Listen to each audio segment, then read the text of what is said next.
And with election season heating up and Arizona in the national spotlight, Politics Unplugged is back. Good evening. I'm political editor Dennis Welch, and this is Politics Unplugged. Well, there wasn't a lot of drama in the Arizona primaries earlier this month, with the exception of one race, the Republican contest for Maricopa County Sheriff. It took days to call a winner, but in the end, Jerry Sheridan defeated former Sheriff Joe Arpaio in a result that might close one of the more interesting political careers in Arizona history.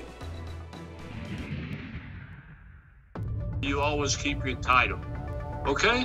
When you're sheriff, you keep that title for life. It just might have been Arpaio's last stand. At 88 years old, former Maricopa County Sheriff Joe Arpaio failed in his attempt to regain the job he once held for 24 years. I worked hard in this campaign. I was on the streets, meeting a lot of people, and I felt pretty good. Arpaio's former chief deputy, Jerry Sheridan, handed Arpaio his third consecutive election loss in a row by beating him in the Republican primary for sheriff. Put that right on the table. I ran on my record. People wanted me to run. I did it. In 2016, the voters sent a clear message that they didn't need or want Joe Arpaio anymore. And 2 years after losing the sheriff's race, Arpaio finished dead last in the GOP primary for Senate. In between those political defeats, Arpaio lost a big legal battle, leaving many to wonder if this is the last time we will see the name Joe Arpaio on the ballot. People will say you ought to go fight back. Well, I fought back by doing what I felt was right during the campaign. I go to the people. I don't ask governors and presidents for endorsements, even though I endorse all of them. And it's really interesting, where was everybody this time around? And Arpaio's defeat sets up this general election matchup. It's the first Maricopa County Sheriff's general election without Joe Arpaio on the ballot since 1988. Jerry Sheridan will now face current Maricopa County Sheriff Paul Penzone in the November general election. And joining me now is the Republican nominee for Sheriff, Jerry Sheridan. First off, I really want to start by congratulating you on your victory. And I want to start with this first question. Have you, your former boss there, Joe Arpaio, have you talked since this election was declared in your favor? Thanks for having me, Dennis. And yes, we have. He called me Friday night when the final votes came out, and he had the defeat in his voice. And, you know, I got to ask you, too, are you guys remaining friends? And do you want, or have you already gotten his endorsement in this sheriff's race for November? I have not asked for his endorsement. He hasn't offered it. I would say we were business acquaintances during our career. That's the way he felt about it. So, you know, we have a business relationship and always did have. Don't forget, he's the fourth sheriff I worked for in the 38 years at the sheriff's office. Yeah, I get that, you know, you're characterizing that as a business relationship, but this is politics. Why haven't you asked for his endorsement? Well, I know Joe Arpaio is very controversial. And one of the things that I've tried to do during the year and a half is create a separation between Joe Arpaio and Jerry Sheridan. I am Jerry Sheridan. I'm not like Joe Arpaio in many ways. And people, the media, want to paint me with that big, broad Joe Arpaio brush, and that's not fair to me. Is it fair to expect that the voters are going to separate you working for Joe Arpaio all those years, you know, and separate you out from that? Is that a fair expectation? It's a reasonable expectation, because you don't compare two people. It's like you working for your station manager for so long. Are you that station manager? No. So we are not our bosses. We are separate people. And I worked there for 38 years under 4 different sheriffs. I had hundreds of supervisors and leaders. Yes, I worked with Joe Arpaio the longest because he was the longest sheriff. I was his chief deputy for 6 years. But you cannot use just that to judge me and who I am. And that's the issue I've been trying to get out. And so let's get down to the politics of the whole thing. You're asking the voters in Maricopa County to basically fire Sheriff Paul Penzone. Why does he deserve to lose his job? Well, I don't look at it that way. I'm a positive person. I'm asking them to hire me. I'm asking them to hire me because I have 38 years experience there. The one major issue I have with Paul is he's never grasped the concept of being the constitutional elected sheriff and the duties and responsibilities of under 11441 are something that are new and foreign to him because he was a sergeant with Phoenix Police Department when he retired. They don't deal with the complexities and issues of a sheriff. And I'll give you an example. The jail system is 75% of the sheriff's office. Taking care of the courts is another big thing. The civil issue, remember the big civil issue about taking somebody's house, a veteran's house last year.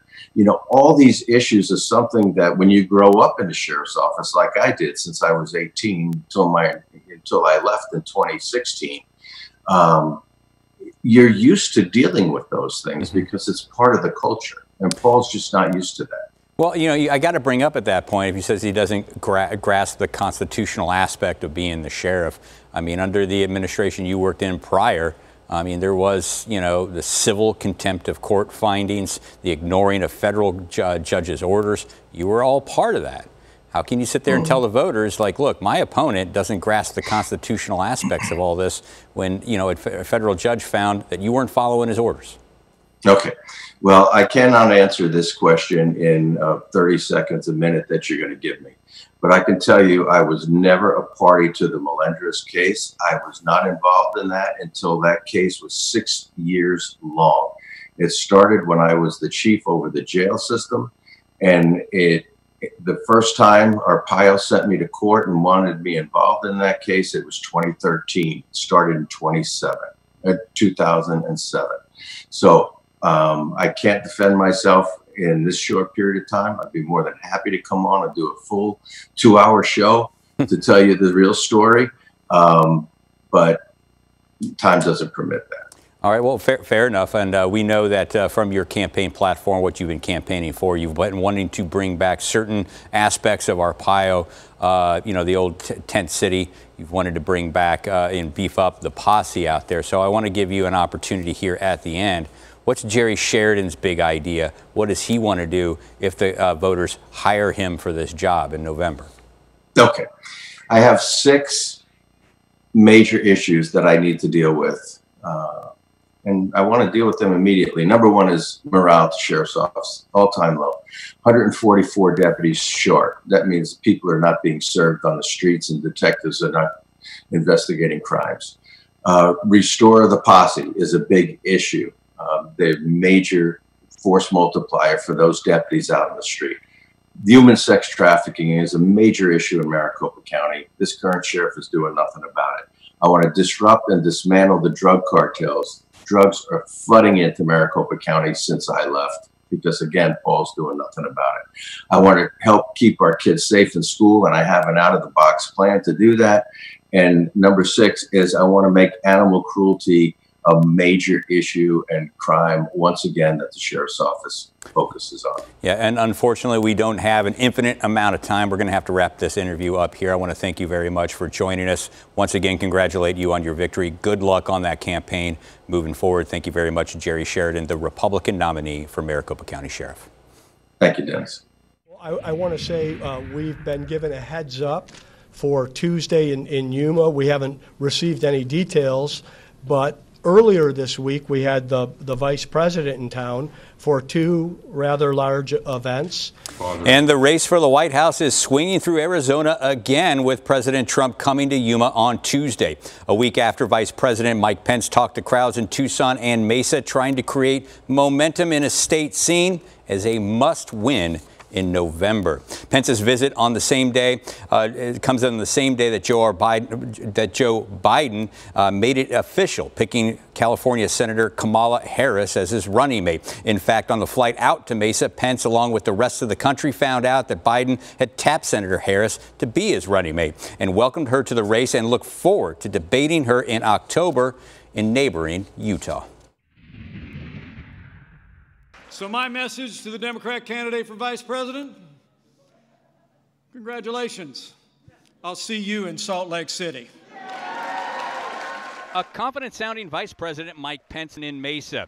He was here to rally up support from members of the LDS Church, and to help him do that, he brought out a long list of big-name Republican politicians. We have a partnership with this administration, and it's a partnership we intend to continue for 4 more years. Governor Doug Ducey headlined a supporting cast of speakers for the VP that also included Senator Martha McSally and Congressman Andy Biggs. This was Pence's second visit to the state in just over a month, once again showing how important the state is to the president's re-election strategy. And with Arizona hard hit by the coronavirus, Pence bragged about the progress he says is being made. We're opening up America again. And we're opening up America's schools. And back to the big news from the Biden campaign, the decision to pick Senator Kamala Harris as his running mate. Now, here is a brief biography for those who are unfamiliar with Harris. Her parents are immigrants from Jamaica and India, and before her time as a senator, she was a district attorney and attorney general in California. Harris dropped out of the 2020 Democratic primary in December, and today, Arizona's family talked to former Arizona Attorney General Grant Woods about the pick. Woods registered as a Democrat after President Trump was elected.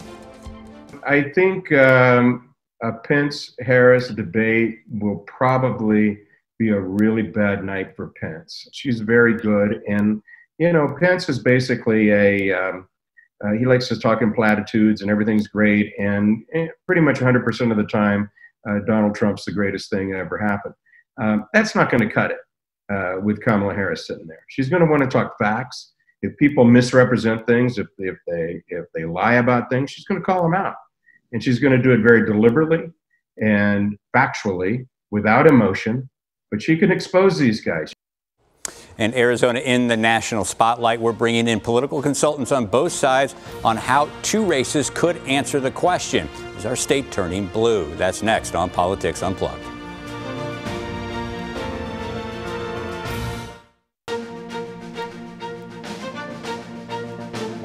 And welcome back to Politics Unplugged. The stage is set for November, and there's 2 Arizona races getting national attention that could decide who controls Congress. Martha McSally versus Mark Kelly in the Senate, and David Schweikert versus Harold Tiperneni in the House. I took a look at the 2 strategies the candidates are taking in these key matchups. Mark Kelly's trying to pretend he's not a Democrat. He's trying to win over moderates. But that's like a Trojan horse. Just hours after the primary elections, Republican Senator Martha McSally slammed her opponent as a radical leftist with deep business ties to China. When you look at her service in the United States Senate, you're very partisan. And Democrat Mark Kelly trying to make the case that McSally puts her party before the interest of Arizona, especially on the issue of health care, in a race with national implications that could determine the balance of power in the U.S. Senate. Time and time again, his priority has been his corporate PACs and his party overlords. Meanwhile, a contentious battle has emerged in Arizona's 6th congressional district, where Dr. Harold Tiperneni accused Congressman David Schweikert of selling out to special interests. At the same time, Schweikert will wage a campaign focusing on her record as a doctor, while also defending himself against nearly a dozen ethics violations that cost him a $50,000 fine imposed by the House. They failed me, and ultimately I get my head kicked in for it. But that's just the way this works. And we should also mention that in that Senate race, McSally is challenging Kelly to 7 debates this fall. It's a highly unusual step for an incumbent, and many interpret this move as more evidence that she is in some political trouble here. McSally has been trailing in all of the recent polls. And now, bringing up here to discuss some of these races, the Republican political consultant Marcus Dellartino and the Democratic consultant Joe Wolf. Thank you both here for joining me on this. Let's start here with that Senate race. And as I mentioned here just a second ago, Martha McSally challenging Mark Kelly to 7 debates. Now, that's usually something you see from the incumbent who is trailing. Marcus, you're the Republican here. This is a sign that she's in some big trouble here? You know, it's unusual, that's for sure. I will say that. And to your point, it's usually a maneuver used by a candidate who's trailing. And to your point, you know, recent polling has showed that she is trailing. However, what I will point out is that she seems to be gaining a little bit more steam as time goes on and closing that gap. So the question is, can you close that gap fast enough to catch up in November? And we'll just have to see. This is a crazy campaign season, as you might imagine. We're in a pandemic. And the news cycles change, 24 hours. So the messaging is going to change. Events that happen are going to change. And so it'll be a tight race at the end of the day, regardless of what happens. And let's bring in Joe here and let's talk to him from the Democratic point of view. If you're Mark Kelly right now, you're going to do these debates? Probably not. I mean, I think they actually show desperation on her part. I mean, I think we've seen one poll that has her closing the gaps. I don't see this race tightening. If anything, I think the gap is going to get wider. At the end of the day, this is going to be a healthcare election. Like, there's no escaping the healthcare debate with COVID, especially with schools reopening. COVID's not going anywhere, which means the healthcare debate's not going anywhere. At the end of the day, she can keep running from her vote on ACA. That's the AHCA, Republican healthcare plan. But when she can't credibly say she's protecting Arizona's pre-existing conditions, I mean, that to me, that is the ball game here. So I think that will be the dominant issue, and short of something absolutely cataclysmic happening, that won't change, and thus I think she's kind of in trouble here. So if I'm Mark Kelly, I'm not indulging her. And real quick, I do want to stick with the other federal race people are paying attention to, and that's that congressional district seat that's currently held by David Schweikert. And Joe, is it realistic to think that Democrats can actually take this Republican-leaning district? I've heard for years now that Democrats have eyed this and they thought they've got a pretty good chance here. What's different this time? I mean, is this ethics investigation and that fine that Schweikert has agreed to pay, is that going to hurt him and cost him his seat? Yeah, first off, in full disclosure, I am advising that campaign now, but I do just want to put that out there. But I do think that this year is a little bit different, specifically because of these ethics investigations. I think we've seen in conservative voters, Republican voters, they really don't like to see this kind of egregious, fiscal malfeasance on a part of elected officials. I think that's one of the biggest reasons that Joe Arpaio lost in 2016 is not necessarily a groundswell of, morality voters, but, the tax bill, he had run up $170 million here. I mean, at the end of the day, David Schweikert doesn't want to take responsibility. He just wants to blame staff. He wants everyone to believe this was an accounting error, and he's lied, and I think he's going to lose a lot of trust here. Then this issue is really, really going to hurt him, and it will bring the district into play. And we'll find out come November. Like I said, that is still a pretty strong Republican district, and Mr. Schweikert is a very fierce and tenacious campaigner here. But I want to move on now to the state capitol and the potential balance of power there. Now, currently the GOP holds a 4-seat majority in the state Senate and a razor-thin majority in the state House of Representatives, only holding a 2-seat advantage there. Marcos, let's bring you in here. Let's talk about this. You're down at the Capitol a lot. You've watched a lot of campaigns. You've been through a lot of campaign cycles. What are we going to see when this legislature opens up in January? One of these chambers going to be controlled by Democrats, both of them by Democrats, or is it going to be status quo? Well, and I should start out by saying I'm not advising any candidate campaign, so I can speak a little bit more freely. But what I would say is that, look, it's going to be a tight. It's already tight. Republicans hold a 1-seat majority in the House. They've got a few in the Senate, but it's still tight. The dynamics are there right now that the Republicans could very well lose the House and possibly the Senate, depending upon how turnout operates. We've looked at the primary. We've looked at voter registration figures. We've looked at where the momentum is, where the money is, all the factors that go into sort of a campaign. And certainly the winds are behind the Democrat Party going into this election season. There's no doubt about it. But as I've said earlier, as time goes on and circumstances change, can the Republicans coalesce and show up at the polls and give the Democratic Party a run for its money in Arizona? Certainly, which means the independents are going to play a huge role in this election. And how do they break? And right now, of course, they're breaking towards the Democrat candidates. But that could very well change as time goes on. So I would say that there's there's a very good chance that you're going to see a historical shift within the legislature. That is pretty amazing when you consider where the state was politically just a few years ago down at the legislature. Unfortunately, that's all the time we have for this segment right now. I want to thank both of you here for donating some of your time for the show.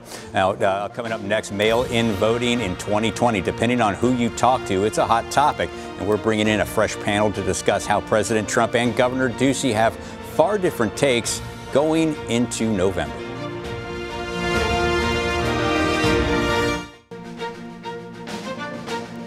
This is going to be the greatest election disaster in history. And by the way, you guys like to talk about Russia and China and other places? They'll be able to forge ballots, they'll forge them, they'll do whatever they have to do. You vote mostly by mail in your state. Are you proud of your mail-in system in the state? In Arizona, we're going to do it right. It will be free and fair. It will be difficult, if not impossible, to cheat, and it will be easy to vote. You were just there. You told him mail-in balloting here in Arizona works great. So do you think it's appropriate for the president to take that kind of stance against mail-in balloting, especially during this pandemic?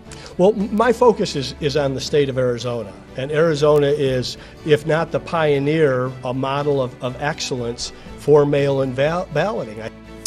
And mail-in ballots in 2020, a very hot topic right now. And here to discuss is Republican political consultant Lorna Romero and Democratic consultant Roy Herrera. Thank you both for joining us here. I want to start with you, Lorna, being the Republican here on the panel. Is this smart political strategy on the president? This going to get support? This going to win him some votes?